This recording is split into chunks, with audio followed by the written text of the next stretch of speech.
Welcome back. Today we are going to talk about KZ's new ZSN Pro 2. So a revision on a legendary set.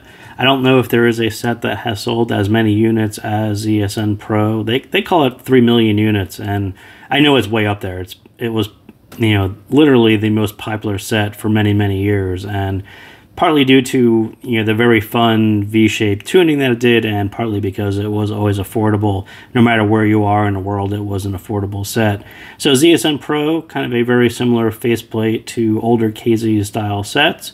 Inside, they have a brand new dynamic driver they're calling the super linear dynamic driver, and there is an updated balanced armature, which is kind of hiding in there, and we can almost get a look at it. So 1+1, very similar style shell to the old one, but done in very new drivers and new tuning methods. So that's kind of the gist of what ZSN Pro 2 is. If you had been following KZ for a while, you'll remember that Krilla actually tried to do a very similar pitch. It was a 1+1, but in the newer style shell, and had switches. So I would call this one a much better version of what Krilla was supposed to be.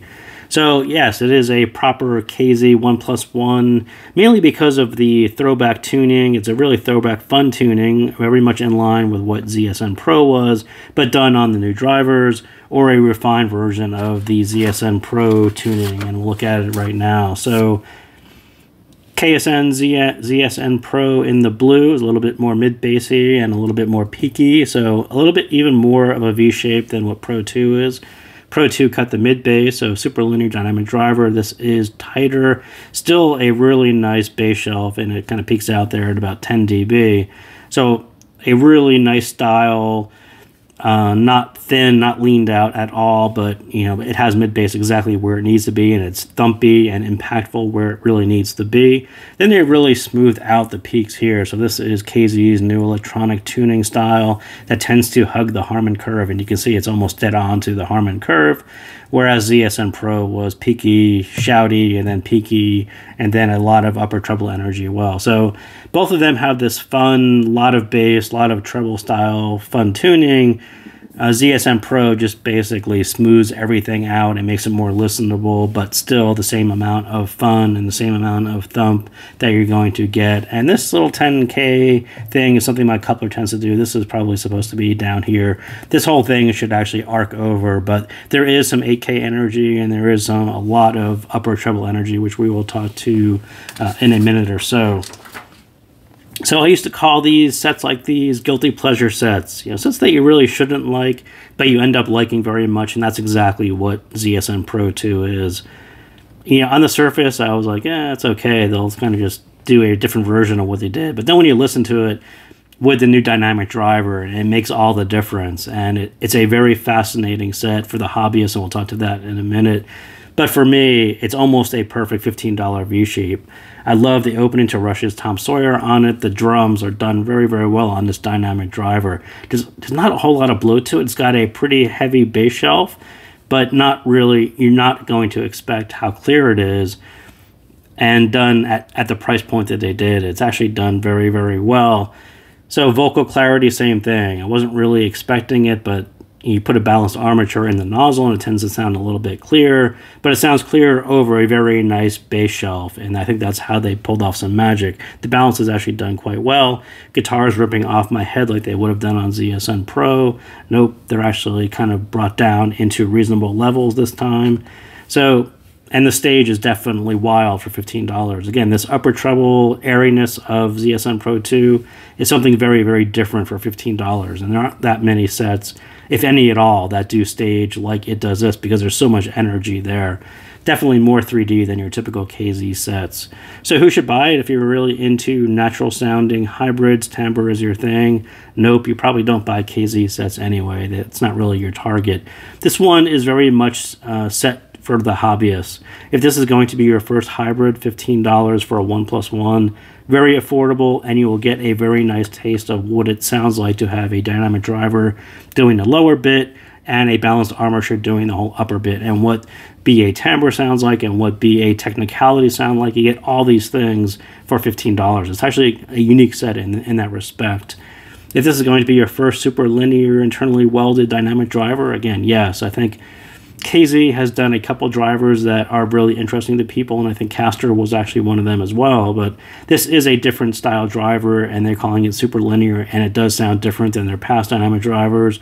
If you are a dynamic driver fan and loyalist, and that's what all you listen to, then yes, it's actually a very, very cool sounding dynamic driver for $15. If you are a dong head, if you are really into dongles and comparing dongles, there aren't that many sets at $15 that really let you hear shades of bass, you know, the difference between sub bass and mid bass and impact. You know, I think this dynamic driver does that very, very well. Balanced armature, sharp transients, most people kind of get that wrong on dongles. Sibilance, if you're really into whether your dongle is more forgiving or unforgiving and emphasizes or de-emphasizing sibilance. Again, there's some sets that do it, but not sets that do everything else at the same time. And then air. Most people get kind of dongle impressions wrong because they don't have a set that really hits a whole lot of air.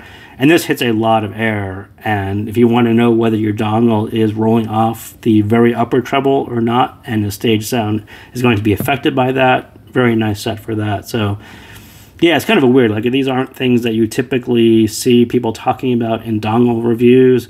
But when you get down to listening to two different sources on a set that is slightly kind of overemphasizing certain bits, and you have a lot of bass treble clarity, a lot of sharpness in the mids, and a lot of energy in the treble, it's a little easier to hear where your dongle is leaning the sound, and I think this set happens to do this quite well. Or you just enjoy bang for buck sets and looking for something different, and despite a chance that you might hate it, I think that this one kind of fits it as well. Again, it's a hybrid 1+1. It's not going to sound like Sonians. It's going to sound like a one dynamic driver and a balanced armature paired together. You can sort of distinctly hear both sides of it, but they're not so far apart like Krilla, where it was kind of fatiguing and it wasn't all that pleasing. These are much better put closer together, a little bit more coherent, but much more fun because of the dynamic driver. Sound, I'll call it an Air V. It's very heavy on the upper treble, and we'll talk about that in a minute. So on the bass, I think when KZ introduces something new, I tend to say wait for the second version. And I think this internally welded super linear dynamic driver was ready for prime time on its first outing. It's shockingly good.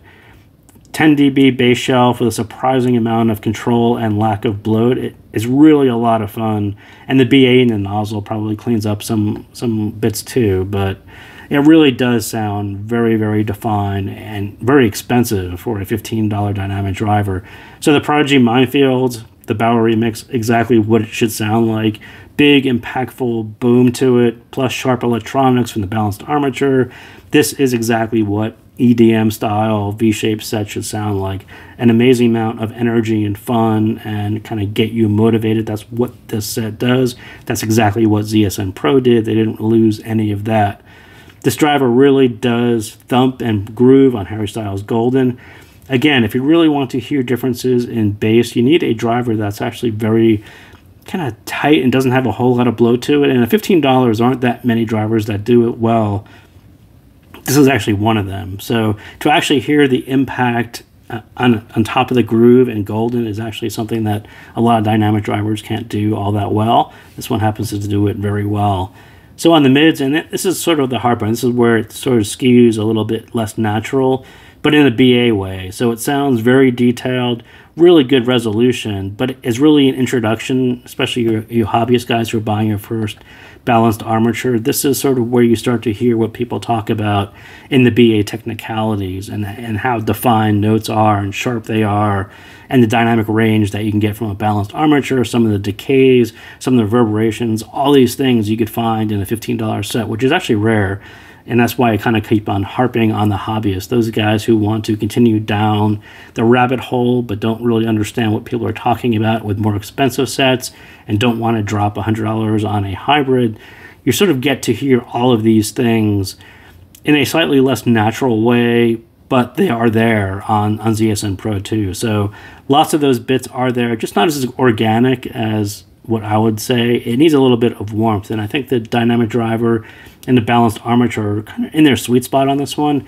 Not too lean on the bass and not overly bright. KZ tends to go overly bright, and they didn't really get, and I think Krilla was an exact version of that, where they brought the bass shelf down too low and there was too much treble and the whole thing sounded too bright, too BA. So now we have better balance. This is obviously the tuner who has a better ear for balance. Treble heavier tracks will still sound a little less natural because they are a little bit more brighter, and lower tracks will actually sound a little bit better in my opinion. But ZSN Pro 2, it throws this really wide stage, so everything sounds separated and with BA sharp edges over a tight balanced dynamic driver. Very, very rare to hear that at $15. And again, this is something that you hear on more expensive sets. Usually there is a mismatch between how sharp the balanced armatures are and this sort of fuzzy, bloated dynamic driver. That's not what you get on ZSN Pro 2. It's very unique at that price point to hear two different drivers that are that close. So not your typical $15 set. The vocals really pop, probably because the BA is in the nozzle. It still inherits some brightness from the treble. Again, not for your natural guys, but you guys who are just listening to the gear, listening to the drivers, who are listening for technicalities, this is actually a special one. And if you have a warm source, we'll actually smooth over some of these bits and actually can help make it sound a little bit more organic. And definitely, you dongle guys who are into whether your dongles are warm or cold or flat, you'll hear that come through right in the mids and how far the mid bass comes into the mids to soften that up. It's really easy to hear when you have something so clean. So treble, again, the lower is energetic Harman. This pretty much hugs the Harman line as you expect. That sounds pretty much not as shouty as you're expecting it to be, but pretty much right on the Harman line. Didn't have too much of a problem with that. But the upper bit, it's just a lot of energy, and that's going to sound different to different people, and it may sound sibilant. It's kind of hard to avoid what KZ does here. A lot of upper treble energy. You're going to hear it in sibilants on your S's, especially in this area. You're going to hear a ton of air. If you aren't used to hearing a ton of air, it's almost going to sound like a lot of upper frequency noise. It's very intense amount of air. But if you aren't used to hearing it, or you aren't really sure if you've ever heard air before, it's an amazing set for that because there's so much of it there. It's almost impossible to miss. If you A/B this set with another set, other sets will sound almost dead quiet compared to how much upper energy is on this set. So if you're looking for dongles that tend to make things more forgiving, you'll hear it right away in the stage. You'll hear the stage kind of contract a little bit, and you hear this airiness kind of get pulled back a little bit. And then you'll have a flat style dongle, and the stage is just huge and 3D and immersive because you're hearing all the way out to the edge of your hearing. So yeah, it is an absolutely wild set for $15 in that respect of how much energy is out there, how they did a balanced armature to carry out that much energy where it didn't become overly fatiguing or overly anything. It's kind of, for me, as I said, it becomes a $15 almost perfect V in that respect to go from a very nice bass style, bass shelf of 10 dB all the way out to the edge of your hearing in the air and not really screw up too much in between. Perhaps other than the S's, if you're really a sibilant style, I think that the hard S's are going to be a little issue for some people and too much air, but otherwise it's just going to sound like an amazing V all the way through upper treble, which is just not common. So, and you can hear most of it on Alanis Morissette's You Ought to Know. The intro to Alanis Morissette's You Ought to Know, that drum right in the beginning, there's probably no other $15 set that hits as much resolution on that drum as this guy does.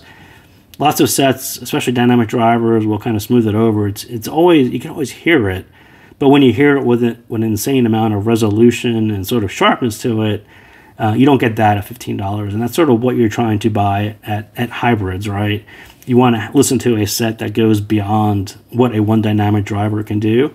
That's kind of where we are with ZSN Pro 2. So yeah, do check out that track. There's lots of cool stuff in that track. But again, as the track progresses into a more heavy treble style, it becomes a little bit more intense. And so yeah, I think on the lower bits, when tracks are kind of more bass style, I think that's more tolerable. When you get into some of the heavier treble tracks, not as much of a fan on ZSN Pro 2, but stage, it's just very different than your usual KZ set. Probably a lot of that treble energy in the upper air just makes it sound huge and wide.